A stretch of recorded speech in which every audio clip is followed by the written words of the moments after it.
Hello and welcome to Kitchen Counter Crafts. If you like this video, would you please like, comment, share, and subscribe? And if you will, just hit that bell icon and you'll be notified of new videos that are coming right out. So today I just wanted to point out that I have some peaches from my lovely neighbor, and she went to this place that they normally go every summer and got back some porter peaches. And porter peaches are peaches that are known in Oklahoma, and they're just amazing. So I want to get these out of the way, but it is summertime and I do have some peaches on my kitchen counter. So amazing, so sweet. And today, I think if you've seen my channel or know anything about my junk journals, I really do love paper dolls. And I have several videos that have to do with how to make paper dolls, especially for ephemera, for junk journals and things like that.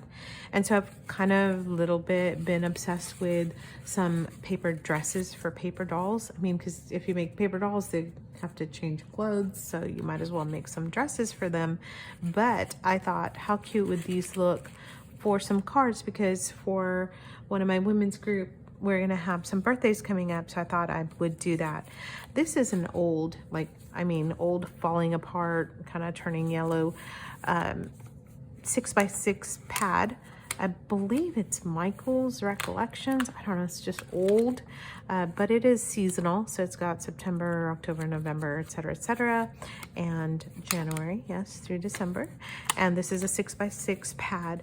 So I took out August, and this is a 6x6 sheet. So let's get started. So the first thing you're gonna do, if you're using solids, obviously it doesn't matter, but I have a printed on one side and plain on the other. Also, I have a little tear.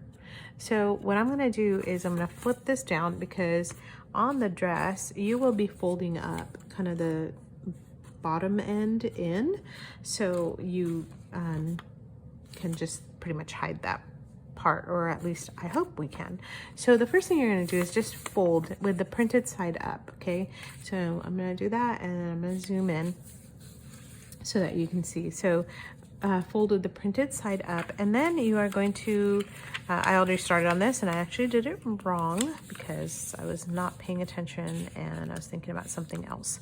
So you are going to fold it up like closet doors, okay, like that. So it's plain on the inside, printed on the outside. And then the next thing you're going to do is you're going to you're going to flip the whole thing over. Now you have the center, right? The center, and then the two closet doors. All right, so what you're going to do is you're going to actually fold up this to here. You're going to bend it to the center line, okay? So let me get that here. Bend it to the center line.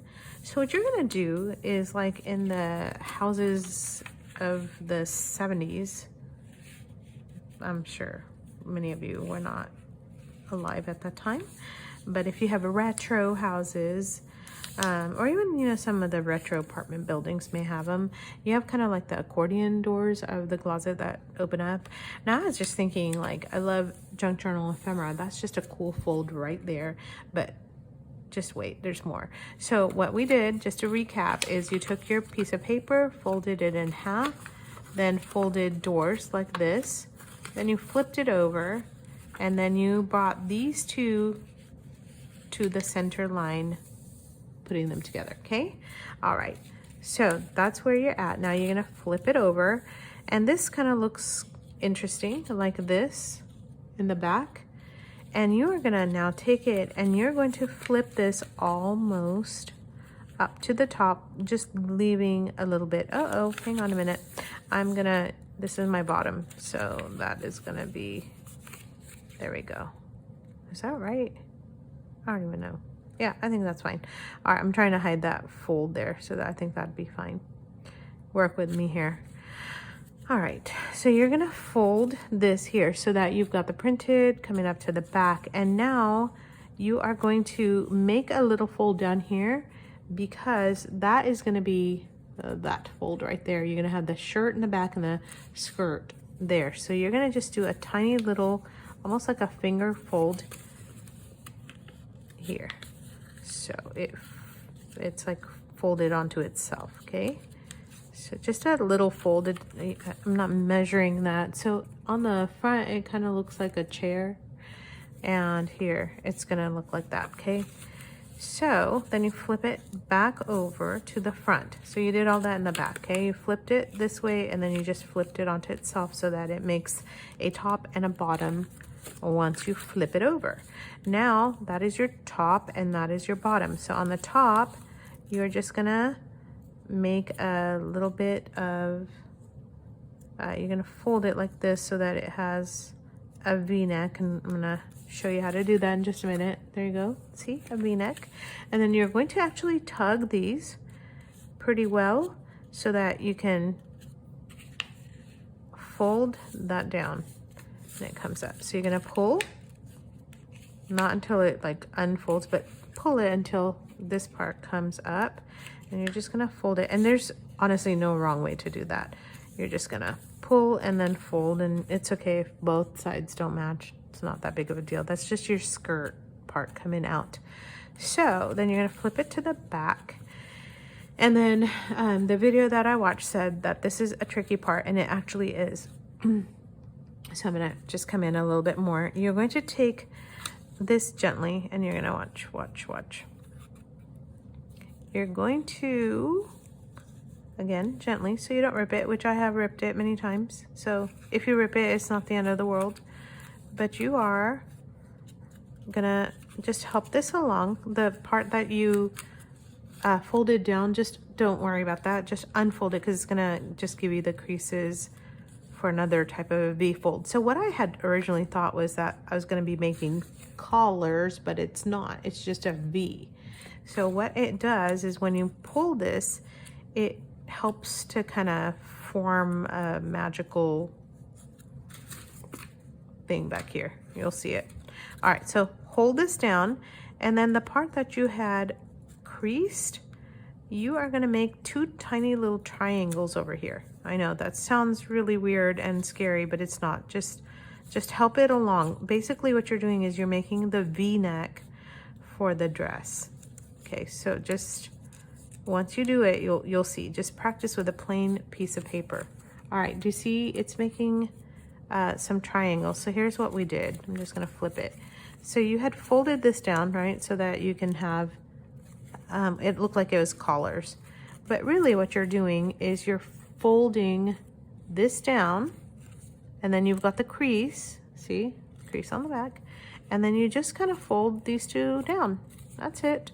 So then it kind of looks like a bow tie back here. And that's really what you're trying to go for. And by the way, mine is crooked, and all the Japanese origami people are so perfect. Mine are not perfect by any step of the imagination, but that's okay. Then you're going to take this and see how it's kind of got a rectangle right there. You are just going to flip your rectangle over up here, okay? Now over here, it's not gonna give you a rectangle because it's kind of coming out. That's perfect. Push it down and flatten it out so that it makes a part of your skirt. Ta-da! All right, so again, on the other side, same thing. You are taking this and you're just folding over the top part, and it wants to fold all this, but you're going to tell it no, because you are going to then push it down and then give it a good crease, okay? So really on the back, everything's done. If you want to put a piece of tape there, you can, a bit of glue, whatever you want to do. If you don't want to do anything, it actually stays put, which is an amazing miracle in itself. So now for the sleeves, if you don't want sleeves, you can actually cut this part. If you do want sleeves, which it looks darling with the sleeves, you're just gonna pull this out a little bit, like a little tiny cap sleeve, and then same with that. And sometimes they do tear. Oh, you know what? I ended up with a tear right there. Guess what? This is gonna be a sleeveless dress, I think. Or I don't know, it still looks pretty good. And yes, I tore it. How about that? I just admitted it. It just happened. But you know, in the front, it doesn't look like it. And if you're gluing it down on a card, nobody's going to know except for the people who are going to be watching this video. So there you have it. Anyway, that's it. There's your dress. And it stays put, which is quite amazing. So what you can do is embellish it. Just take a glue gun, put some lace, put some faux buttons, little dots. You can even draw on there if you want to. You can put a bit of ribbon on there. You can even give it a little tie, you know, just like a little tie on the side. How cute would that be? Anyway, so I think since I have this handy, I'll just tie a little belt around it. So that's it. That's all I've got. And that is all you really need to have. No, that belt looks bad. All right, no belts, just cuteness. So if you would like to, I'll put some links down for my paper doll videos, and you can make some paper dolls, or you can just make some unbelievably adorable dresses. Until next time, bye.